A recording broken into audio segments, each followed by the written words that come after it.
Hi y'all, the Seasoned Marketer. Today I'm going to be continuing our conversation regarding consumer personas.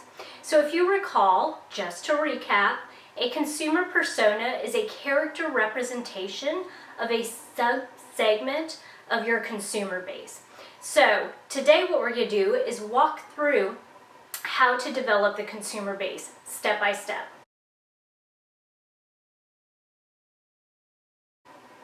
So today what we're going to do is discuss how to step-by-step develop your consumer persona.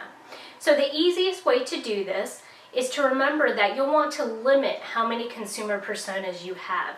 I definitely would not recommend doing 15.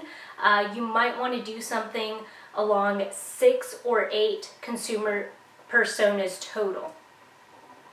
So for the sake of this example, I'm going to pretend I'm a marketing manager for an urgent care center. And what I'm going to start off with is I'll take a blank sheet of paper and I'll lay it out in front of me. And I'm going to use the data analytics that I have. So for example, what I would do is pull the demographics for my patient base.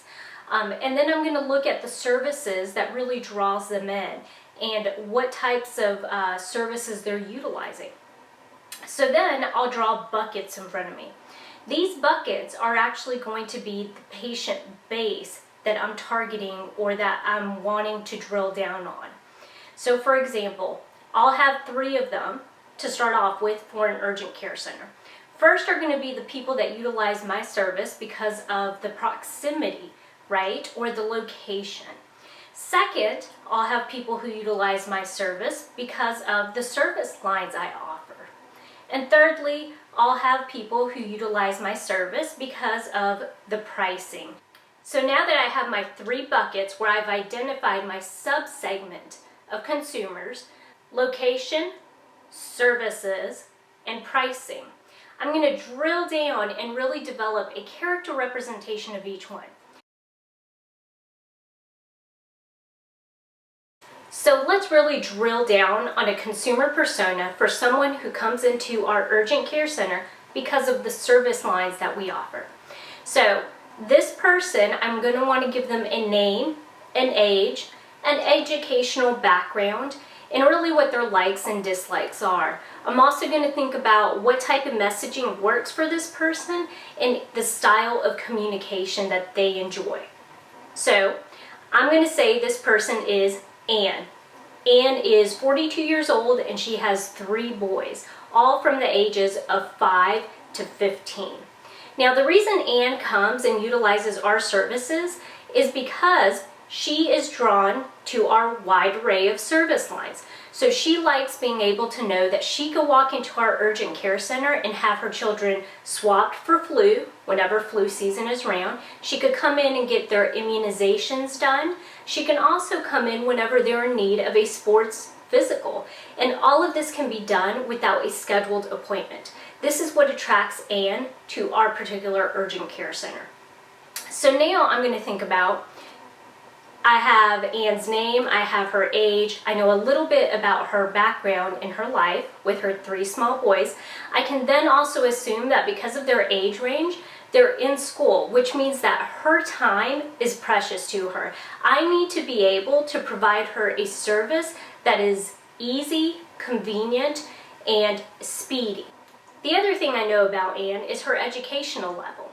So Anne has a bachelor's even though she's a stay-at-home mom. And I know that she can make hard educated decisions based on data. So I have to provide for her good content and good information whenever I'm trying to roll out a service line. Something else that is extremely helpful is to think about what a day in the life of Anne entails. So I know you're thinking, how in the world am I going to know this? There are some educated guesses that you can make. We know that she's going to be spending a lot of her time really chauffeuring her children back and forth between soccer games or after school activities. This is something that we really have to keep in mind because it's going to be extremely important to decide what she prioritizes and what she simply does not pay attention to on a daily basis.